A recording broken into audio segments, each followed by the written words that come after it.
Sinabi nila na sila'y na-infiltrate ng mga bihasang especially iya mula sa isang lihim na organisasyong tinatawag na Rice Valley. Biglang napansin ng isa sa mga sundalo ang isang batang lalaki na nakahiga sa tabi ng matanda.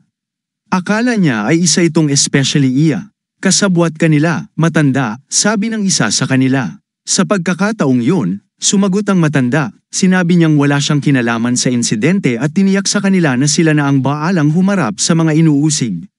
Hiniling niya sa kanyang mga tauhan na lutasin ang usapin nang sila-sila na lang. Gayunpaman, ang matandang lalaki na nakaupo sa tabi ng bata ay nakiusap na maghintay muna. Inamin niya na wala siyang kaugnayan sa nangyayari ngunit nagpakita rin siya ng pagdududa kung walang kinalaman ang batang lalaki. Habang bahagyang ngumiti ang binata na may peklat sa mukha, sinabi niya, ang apo ko ay nasa Rice Valley na ngayon. Nagulat ang maraming mandirigma na nakarinig nito. Ngunit mas lalo silang humanga sa matinding kay na nagmumula sa matanda at sa kanyang matibay na kumpiyansa. Dahil dito, inakala nilang ang matanda ay kasabwat ng mga nakatatandang muro. Nang sinubukan ng matanda na ipaliwanag na hindi ito totoo, pinatahimik siya ng mga mandirigma. Nagpasya silang nagkanulo na ito at binigyan siya ng dalawang pagpipilian, sumama ng kusa o puwersahang dadalhin. Harap-harapan ang matanda sa isang mahirap na desisyon. Mula sa kanyang bigite, sinabi niya, wala kayong galang sa nakatatanda kung pati magsalita ay hindi niyo hinahayaang gawin nila. Ang bihasang mga kamay ng matanda ay humilig sa kanyang mga tuhod habang unti-unti siyang tumayo. Alam niya na hindi magiging madali ang ayusin ang isyu sa salita lamang, kaya't maingat niyang iniunat ang kanyang likod bilang paghahanda sa aksyon. Nang tumayo siya ng buo, namangha ang lahat sa tangkad niya. Mas maliit ang tingin nila sa kanya habang nakaupo. Niyang ang pinakamainam na paraan ay magkunwari na hindi sila nagkita at maghiwalay na lang ng mapayapa. Ngunit kung pipili siya sa mga opsyong ibinigay, mas pinili niyang lumaban. Pinagmasdan ng pinuno ng grupo ang balikat ng matanda at napansin ang isang tato ng ahas. Nang magbigay ng utos ang pinuno na dakpin ng matanda, biglang sumagi sa isip niya na nakita na niya ang marka na ito noon. Inakala nilang ang matanda ay especially iya at napagdesisyonang hulihin siya ng buhay. Ngunit sa harapan nila ay hindi lang basta isang matanda, kundi isang matipunong lalaki na buong tikas na nagpakita ng kanyang kahusayan. Ang kanyang mga abuhing bigite ay nagdagdag sa kanyang nakatatakot na presensya at hindi natitinag na kumpiyansa. Nang umabot na sa ganitong punto, wala na siyang balak na magpigil. Nagpakita ng posisyong panglaban ang matanda sa harapan ng grupo ng mga umaatake. Sa parehong sandali, naramdaman ng mga ito ang isang malakas na pressure na bumalot sa kanilang mga katawan. Nanlaki ang mga mata ng pinuno sa gulat habang binuksan ito ng maluwang. Ang binata, na kilala bilang Scar, ay interesado lamang sa isang bagay sa sandaling yun, gaano kagaling ang bagong kalaban. Dati, maliit na apoy lamang ang nakikita sa kuweba, ngunit ngayon, maliwanag na liwanag ang nagmumula sa lagusan. Lumawak ang pasukan ng kuweba kasunod ng isang makapangyarihang pagsabog. Kinabukasan, nagtipon muli ang mga tao sa parehong silid kainan. Pinag-usapan nila ang nangyari noong nakaraang gabi kaugnay sa Sun and Moon Gang. Habang nililinis ang kanilang mga mangkok, masigla silang nagbahagi ng mga bali-balita. Tanging ang ilang miyembro ng gang at si Dano, na ngayon ay itinalagang pinuno, ang nakaligtas. Ngunit marami silang naging kaaway. Hindi tiyak kung hanggang kailan sila magtatagal. Karamihan sa mga tao ay naniniwalang nararapat lamang sa kanila ang ganitong parusa para sa kanilang mga kasamaan sa loob ng maraming taon. Sa mga sandaling ito, tahimik na pinagmamasdan ng pangunahing tauhan ang mga nag-uusap.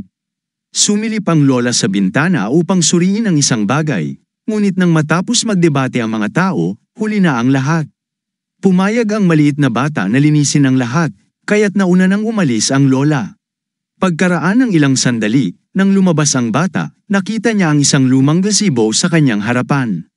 Nagdulot ito ng kanyang kuryosidad kaya't nilapitan niya ito. Biglang bumalat muli ang kadiliman sa paligid. Isang kakaibang pakiramdam ang bumalat sa kanyang katawan, tila isang alon ng hindi maipaliwanag na enerhiya. Ang lahat ng ito ay tila nagmumula-mula sa likod ng bakod sa kanyang harapan. Ang enerhiya ay paikot-ikot, patuloy na lumalakas. Ang mga kaganapan ay tila hindi maunawaan at magulo. Bigla, isang tinig ang narinig, tandaan mo ito, ang kanilang ki, at ang sayo ay may iisang pinagmulan, wika ng lolo na nakaupo sa harapan ng binata. Kapag nakilala mo sila, ang katawan mo ang unang makakaramdam bago pa ang iyong isipan. Biglang sumagi ang imaheng ito sa kanyang isipan, at ang bakod sa kanyang harapan ay nagsimulang gumuho.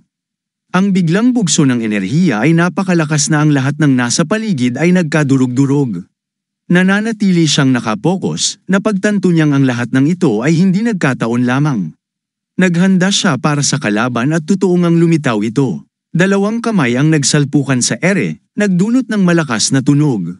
Sa labanan, nagtagumpay ang pangunahing tauhan, itinulak ang kalaban palayo, na nagdulot ng pagkasira sa lahat ng madaanan nito. Ngunit matapos gumapang sa lupa, itinaas ng kalaban ang kanyang kamay at humiling na maghintay. Nakita ng binata na ang kalaban ay mukhang ligtas at walang intensyong umatake. Nakaupo lamang ito, inuubo, at walang pagpapakita ng agresyon. Habang lumalapit, nakilala niya ang kalaban. Si Woken ito, ngunit hindi niya maunawaan kung paano ito napadpad doon, kaya't nagtanong siya. Samantala, iniisip ni Wak kung saan nakuha ng binata ang napakalakas na kai. Nagpunta sila sa isang tahimik na lugar upang mag-usap. Sa isang madilim na silid, isang katawan ng bagbog na bata ang nakabitin sa pader gamit ang mga tanikala. Makalipas ang ilang sandali, 3 lalaki ang pumasok sa piitan. Siya ba yun? Tanong ng pinuno sa kanyang mga kasama. Ang isa sa kanila, na nakasuot ng hood, ay si My Lord. Binalaan siyang ang batang yun ay maaaring magsinungaling para mailigtas ang sarili. Hiniling pa nila ang pahintulot na harapin ang bata sa kanilang paraan, ngunit iniutos ng Lord na palayain ito. Nahulog sa lupa ang mga tanikala, kasabay ng pagbagsak ng pagod na bata. Si My Lord, nang hindi ipinapakita ang kanyang mukha, ay nanatili sa tabi ng bata. Halos hindi makahinga, nagsimulang magsalita ang bata. Heavenly Crusher, wika nito. Yumuko si My Lord sa harap niya, iniangat ang kanyang baba gamit ang 2 daliri, at nagtanong, ano ang sinabi mo? Sa natitirang lakas nito, hinawakan ng bata ang kamay ng Lord at inulit, sinabi kong ang disipulo ng Skybreaker ay hinahanap ka. Piniga niya ng mahigpit ang kamay ng Lord, kaya't lumabas ang mga ugat sa kanyang braso. Ngunit hindi nakaramdam ng sakit ang Lord, sa halip, natigilan ito sa natanggap na balita. Nang maglaon, naputol ang braso ng bata at itinapon ito pabalik na may napakalaking puwersa. Hindi nagbiro si My Lord, malupit ang naging suntok niya. Ang lakas ng impact ay nagtulak sa bata na bumangga sa pader, at lalo pang lumala ang kalagayan nito. Sa kabila nito, iniutos ni My Lord na muling ibalik ang bata sa tanikala. Kailangan natin siyang tanungin hanggat hindi pa natin nalalaman ang layunin niya, wika ng Lord. Matapos ang pagkwento ni Buck, naging mas malinaw ang lahat. Nalaman niya na ang pinuno ng Sun and Moon Gang ay may kaugnayan din dito. Ngunit nagdududa pa rin siya kung ang batang yun ay talagang isa sa kanila. Nakita mo na ba siya noon? Tanong ng pangunahing tauhan. Ipinaliwanag ni Buck na nakita niya ito ilang beses noong bata pa siya, ngunit malabo ang mga alaala. Dagdag pa, mahirap makita ang bata sa pagkakataong yun dahil nakatago ito sa ilalim ng hood. Ang naramdaman lamang ni Buck ay ang mahinang echo ng inner key nito. Inakala ng binata na kung mararamdaman niya ang key nito ngayon, malalaman niya kung sino ang may-ari. Ngunit sa parehong pagkakataon, inakala rin niyang kilala na niya ang pinagmumulan ng enerhiya na iyon. Kitang-kita sa ekspresyon ng kanyang mukha ang kanyang mga iniisip. Matapos ang usapan, bumalik siya sa silid kainan, at pagkatapos ay umuwi sa kanyang bahay na nasa ibang palapag. Nakita siya ng isang dalaga na papalapit, at tinanong nito, naayos mo na ba ang mga gamit mo? Ikaw, kumusta? Babalik na ako sa kusina bukas, sagot ng dalaga habang nakatanaw sa labas ng pintuan. Ngunit nang magsimulang magsalita ang binata, bigla itong tila may nais pang sabihin. Tumigil ang binata at tumingin sa kanya nang may pagtataka. May tinatago ka ba sa akin? Diretsahang tanong nito. Naguluhan ang binata. Ano ang dapat kong sabihin? Mabilis na sumagi sa kanyang isip. Hindi na siya naghintay ng sagot, ang dalaga mismo ang nagpasya na tila may itinatago siya. Agad nitong hiniling na magsabi na ng totoo, nang walang pag-aatubili. Maya-maya, bumukas ang ilaw sa unang palapag. Nakaupo ang binata sa harap ng dalaga, may hawak na liham sa kanyang mga kamay. Mayroon siyang tiket sa paglalakbay at isang mapa, na sapat na para sa kanya. Hindi siya humiling pa ng anuman mula sa dalaga. Sa halip, hawak niya ang isang tablet at tinitingnan ito ng mabuti. Bukod dito, may sinabi pang isang bagay ang dalaga. Ang bayad mo ay higit pa sa inaasahan mo. Ilalagay ko ito sa iyong account. Magbabayad ka kapag bumalik ka. Ngunit naisip ng binata, kung hindi ako bumalik, hindi ko kailangang magbayad. At agad siyang umalis. Isang tinig ang narinig mula sa itaas, tumatawag sa kanya mula sa bubong. Isang binata, may espada sa balikat, ang sumigaw sa kanya, humihiling ng dumplings. Mas mabuting matulog ka kaysa magpalaboy-laboy ng walang magawa. Mas mabilis kang lalaking malakas kung palagi kang natutulog, biro ng binata. Ngunit matapos ang ilang hakbang, nagbabala siya, kung ako sayo, hindi ko dadaan sa daang yon. Mukhang natuntunan ng mga binugbog mo noon ang presensya mo, at ngayon, nag-aabang sila sa bawat sulok. Tumingin ang binata pababa sa mahabang hagdang inukit sa gilid ng bundok. Hindi nagtagal, naglakad siya sa makapal na ulap at matataas na damo. Isang di inaasahang tunog ang nagpahinto sa kanya bigla. Sa malapit, may biglang tumalon at dumaan ng napakabilis na halos hindi niya napansin. Isang tao ang nag-aabang sa kanya sa likod ng isang tambang. Halos hindi niya natukoy ang presensya nito nang tumalon ito sa taas na halos imposibleng abutin. Napilitan siyang tumalon sa gilid upang maiwasan ang atake. Minsan, mas mabuting umalis sa isang lugar kung saan naghihintay ang panganib, naisip niya. Lumapit siya sa isang malaking bato at tumitig ng mabuti. Ang kanyang mga mata ay alerto ngunit kalmado. Matapos ang ilang sandali, medyo kumalma siya at tumingin sa paligid. Wala namang kakaibang makita, kaya't nagpa siya siyang magpatuloy. Ngunit may isang tao pala ang nagmamasid sa kanya mula sa isang kuweba. Isang matandang lalaki, may peklat sa mukha, na mahirap tawaging matanda. Sa isang tingin pa lamang sa binata, alam niyang bihasa ito sa murang edad. Nakakatuwang isipin kung ano ang klase ng tagapagturo niya, ang Heavenly Crusher, wika nito sa sarili. Sa sandaling yun, isang walang malay na katawan ang biglang gumalaw sa likuran. Tumayo ang malaking lalaki at tumingin ng masinsinan. Kung bata pa siya, malamang pinarusahan na niya ang sarili para sa paglapastangan sa pangalan ng Black Snake. Ngunit dahil sa kontribusyon ng kanyang anak na babae, nagpasya siyang gawing eksepsyon ang batang ito at hayaan itong makatakas. Inutusan niya ang kanyang alaga, isang kuneho, na bumalik sakaling magkaroon ng pagkakataon. Makalipas ang ilang sandali, tinipon ni Scar ang kanyang mga gamit. Pilit siyang pinigilan ng isang babae, ngunit ipinaliwanag niyang kailangan niyang maglakbay upang maghanap ng mga bihirang halamang gamot para sa kanyang mga matagal ng kaibigang may karamdaman. Matagal na dapat akong bumalik, ngunit nagtagal ako dahil gusto kong makasama kayo ng iyong ina, sabi niya.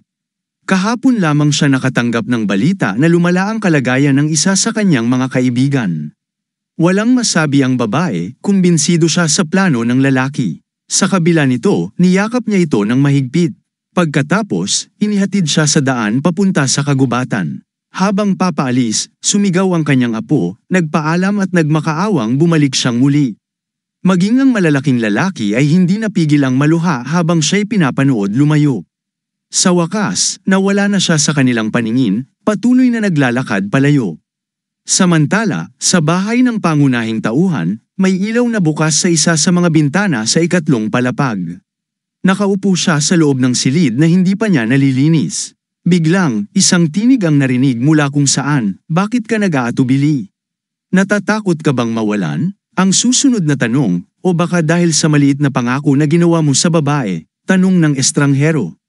Oo, hindi, sagot ng bayani ng matatag, habang hinuhugot ang isang kahon mula sa ilalim ng sofa. Hiniling niyang huwag mag-alala ang estranghero habang binubuksan ang kahon. Nakita niya ang ilang mga bagay at kinuha ito sa kanyang mga kamay. Binanggit niyang ibinente niya ang lahat ng kanyang mga sandata para mabayaran ang utang sa valley. Pumihit ang lola nang marinig ang balita. Sa sandaling yun, ang babae ay nakatingin sa kanya, naroroon din siya sa kwarto. Ang batang lalaki ay nagdala ng hindi inaasahang balita na nagdulot ng kaunting pagkabahala. Ang lola ay sobrang nagulat at napasigaw ng malakas nang malaman niyang aalis ang bata. Nagpulong sila sa mesa upang pag-usapan ito at ipinaliwanag ng bata na hindi siya magbibitiw sa trabaho, humihiling lamang siya ng mahabang bakasyon na hindi bayad. Binanggit niyang kailangan niya itong bakasyon dahil may mahalaga siyang lakad. Sa kanyang sagot, narinig niya lamang ang katahimikan mula sa lola. Tinanong siya nito ng mas malalim, "Saan ka ba pupunta?" "Sa totoo lang, hindi ko pa nararating," sagot niya. "Gaano katagal?" patuloy na tanong ng lola habang hindi pa rin tumigil sa kakalikot ng mata. Hindi makapagbigay ng tiyak na sagot ang bata, sinabing malalaman lamang niya kapag nakarating siya roon. "Aalis ka ba at hindi na babalik?" tanong ng lola nang may kasamang puot sa boses. "Oo," mabilis na sagot ng bata, ngunit nang makita ang pag-aalinlangan sa kanyang mata, idinagdag niyang plano niyang bumalik, ngunit hindi niya kayang garantiyahan ito hanggat hindi siya na-car rating. Dahil sa hindi tiyak na sagot ng bata, nagalit ang lola at pinalo ang mesa ng kanyang kamay. "Ano ba naman yan? Anong gagawin mo sa bakasyong yan? Ang dami nating trabaho at hindi mo pa alam kung babalik ka," galit na tanong ng lola. "Simple lang, kung hindi ka magtatrabaho, magbitiw ka na," sabi pa nito, sa kanilinggan ng babae at tinanong kung alam nito ang plano ng bata na umalis. Nahulog sa pag-aalinlangan ng babae at nagsimula itong magmumble. Ang kanyang kawalan ng tiwala ang naging dahilan kaya nagalit na rin ang lola sa kanya. Gayunpaman, nagdesisyon ang batang lalaki na magbitiw na ikinagulat ng babae.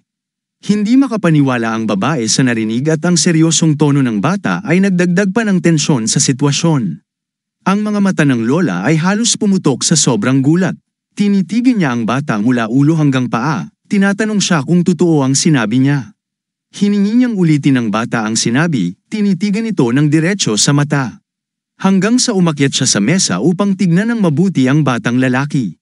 "Patawarin mo ako, guro. Hindi ko malilimutan ang iyong kabutihan," sabi ng bata habang ipinapaliwanag ang kanyang desisyon. Iyon lamang ang nais niyang sabihin ng walang karagdagang paliwanag. Ngunit ang lola, na nag-apoy sa galit, inutusan ng babae na kumuha ng pamalo. Samantala, ang mga bundok ay natabunan ng makapal na dilim. Ilang tao ang lumapit sa malaking pintuan ng isang imbakan at nagsimulang pumasok. Ilang karagdagang mandirigma ang naghihintay sa loob at sumali sa kanila.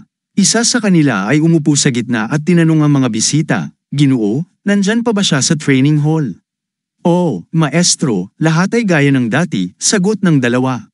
Gayunpaman, nagsimulang magduda ang lalaki kung nagkamali ba siya sa sitwasyong ito. Paano kung ang mga kamakailang pangyayari ay isang pagkakamali lamang, iniisip niya, ngunit nagdesisyon siyang hindi na ito mahalaga at inutusan na magtipon ng mga wild dogs. Pinagbilinan silang maging alerto hanggang sa mawala ang panganib.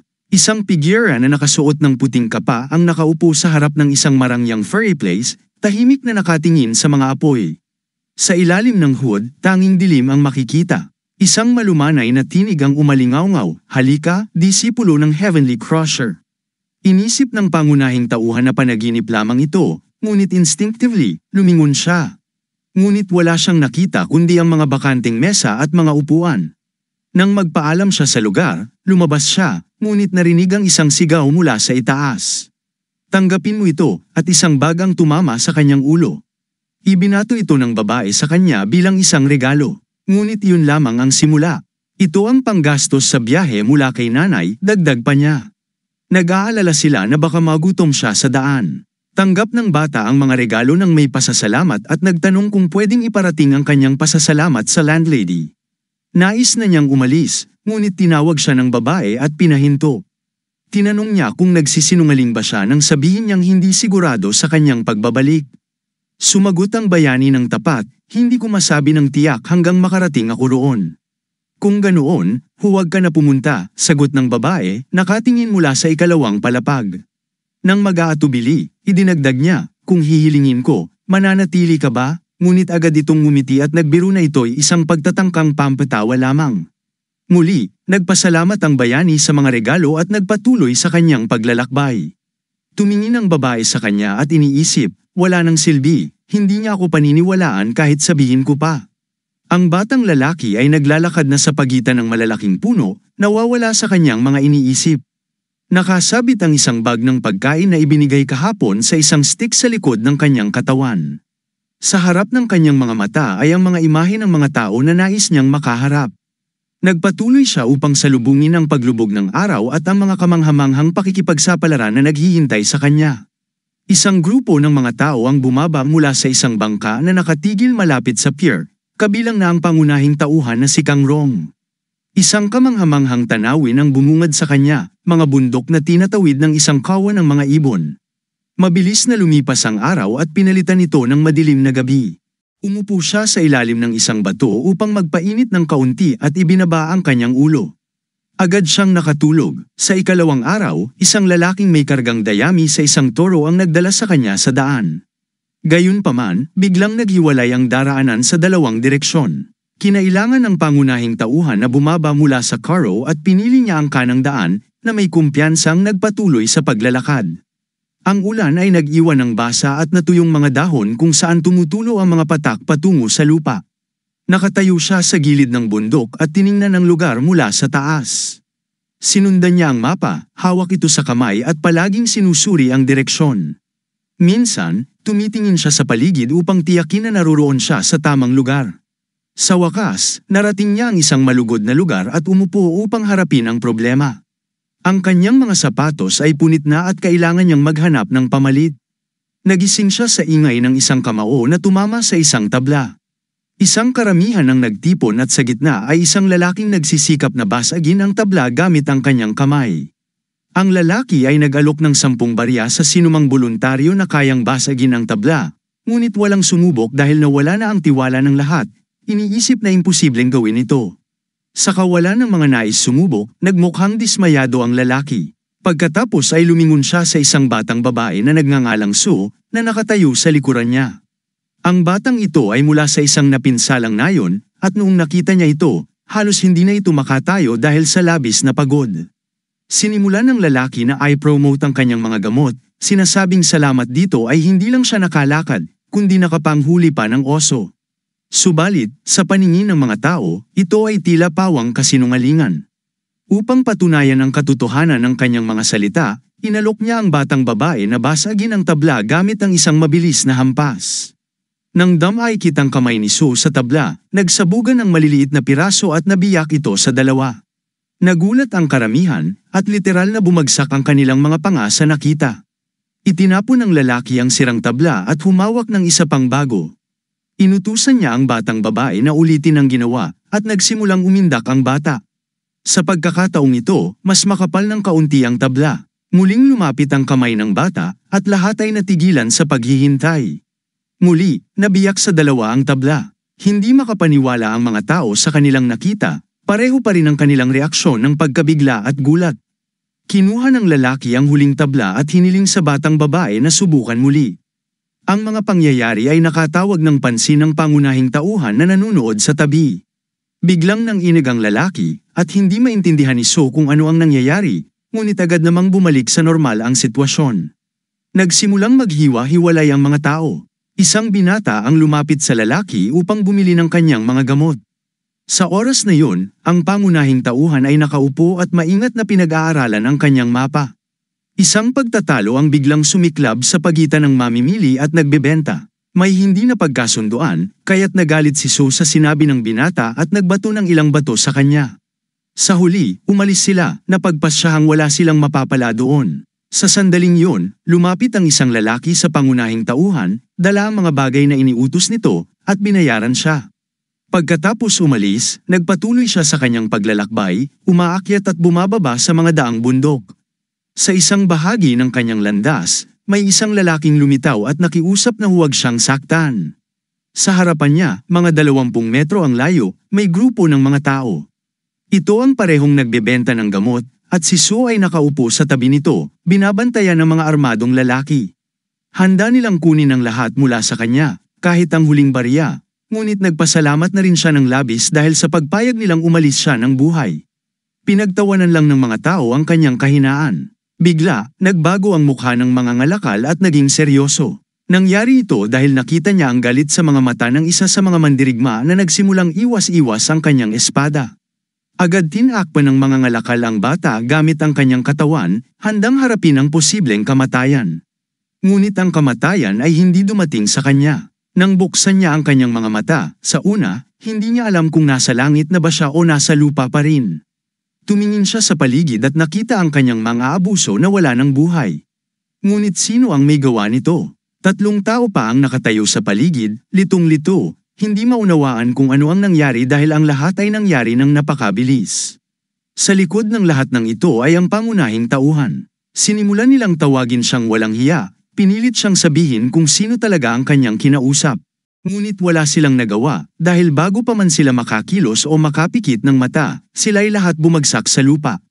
Nagpasya ang pangunahing tauhan na magpatuloy sa kanyang lakad, ngunit pinigilan siya ng isa sa mga lalaki. Naalala nitong iniligtas niya ang kanilang mga buhay at gusto nitong magpasalamat sa anumang paraan. Kaya't nag-alok siyang pakainin ng bayani. Ipinaliwanag ng pangunahing tauhan na kailangan niyang magpatuloy dahil mayroon pa siyang mahalagang gawain. Sayang, sabi ng binata, umalis kang nagulat pa rin at hindi pa lubos na nakaka-recover sa mga pangyayari. Nagtanong ang binata, saan ka pupunta? Sumagot ang bayani, pupunta ako sa isang lugar na tinatawag na Nan. Hindi pa ako nakapunta roon at napakahirap basahin ang mapa. Hindi bumitiw ang binata sa kanyang mga kamay at nagpumilit. Biglang napansin ng bayani na ang kanyang kamay ay nagsimulang manginig ng husto, parang milagro. Ang bahay ng mga ngalakal ay nasa daang patungo sa Nan, at ang binata, nakabisado ang lugar, ay inalok na siya ang gamabay. Dahil utang niya ang kanyang buhay, handa siyang tumulong sa kahit anong paraan. Pagkaraan ng ilang oras, halos makarating na sila sa bahay ng mga ngalakal. Pagsapit nila, masiglang sinalubong sila ng mga bata, niyakap at nilero sila. Ang bahay na yun ay may kakaibang aliwalas kahit wala itong karangyan. Ngunit ang pagkain sa kaldero ay napakasarap. Nang sila'y busog na, lahat ay bumagsak sa paligid at nakatulog. Hindi nagtagal, ang mga batang ito ay dating palaboy. Sinimulan ng lalaki na dalhin ang mga bata sa kanilang mga kwarto, at tinulungan siya ng pangunahing tauhan. Pagkatapos ng ilang sandali, nailagay na nila ang lahat ng bata sa hig-on, tinakpan ang mga kumot para panatilihing mainit ang kanilang mga katawan. Ang lalaki ay kitang-kitang nag-aalala sa pagpapalaki ng mga bata. Nagpasalamat ang pangunahing tauhan para sa masarap na pagkain. Bilang ganti, walang may alok ang lalaki kundi isang simpleng pananatili sa gabi. Naglabas siya ng alak na tinawag niyang CTIL Moreg. Ipinaliwanag niya na ito ay alak na nagbabago ng lasa 7 beses mula sa pagdampi sa labi hanggang sa unang lagok. Nilagyan niya ng alak ang baso at inalok ito sa pangunahing tauhan. Sama-sama nilang tinikman ito at nag-usap upang higit na makilala ang isa't isa. Sinabi ng pangunahing tauhan ang kanyang pangalan, Kung Rayong. Inulit ito ng lalaki, nag-isip ng kahulugan nito, at nagpasalamat sa langit na nagtagpo ang kanilang mga landas. Naginuman sila hanggang sa wala nang natira sa kanilang mga baso. Ikinwento ng lalaki ang tungkol sa mga bata, hindi niya sila mga kamag-anak. Sila ay kinuha niya mula sa iba't ibang lugar sa kanyang mga paglalakbay. Isa sa mga bata ay nakita niyang sanggol pa lamang, naglalaban para mabuhay, palay patlipat mula sa isang nayon patungo sa isa pa, hindi alam ang kanyang edad at pangalan. Ang isa pa ay nahanap niyang sumisipsip ng gatas mula sa patay na ina na namatay dahil sa salot. Ang ikatlo ay binili niya mula sa mga acrobatang naglalakbay, matapos itong ibenta ng mga magulang para mabayaran ang utang.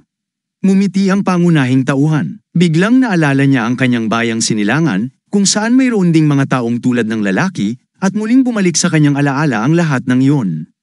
At ang mga batang ito, itinuring niya na ang ganitong uri ng pamumuhay ay kapuri-puri sapagkat alam niyang hindi niya magagawang mabuhay ng ganito. Ang mga bata ay mahimbing ng natutulog, nananaginip ng masasayang panaginip. Gayunpaman, ang lalaki mismo ay nagpatuloy sa kanyang kwento, ipinaliwanag na hindi siya kusang napunta sa ganitong sitwasyon. Sinabi niya na ang kanyang pagkabata ay hindi gaanong naiiba sa kanila, at iyon ang dahilan kung bakit hindi niya magawang talikuran ang mga nangangailangan ng tulong.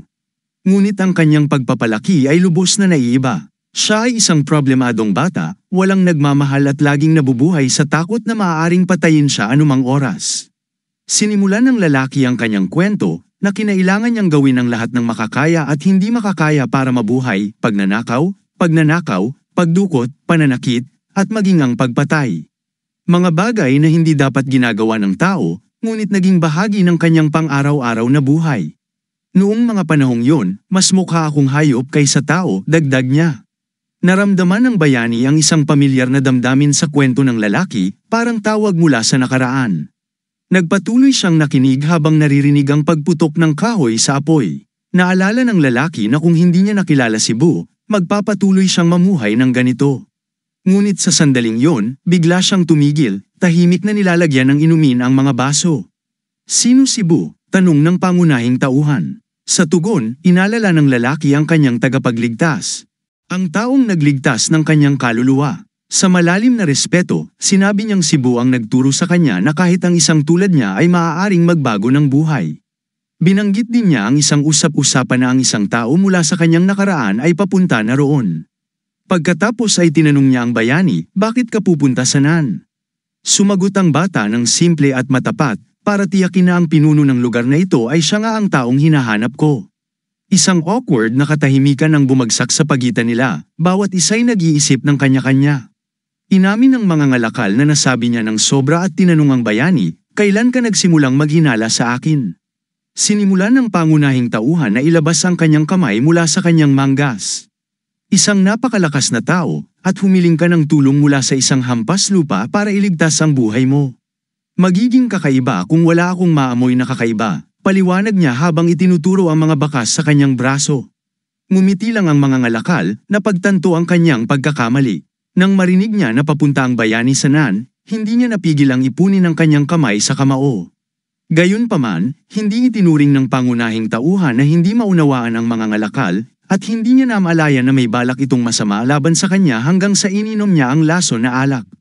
Ang hindi inaasahan ng mga ngalakal ay ang bayani ay sinanay para labanan ang mga martial arts na gumagamit ng lason, kabilang ang mga enhanced countermeasures.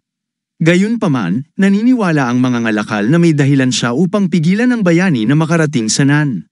Nagdesisyon siyang pigilan ito sa lahat ng paraan, ngunit malinaw na ipinaliwanag ng bata na hindi yun ang kanyang desisyon. Pagkaraan ng kaunting panahon, nasa kalye na sila, malayo sa bahay ng mga ngalakal, magkatapat sa isa't isa.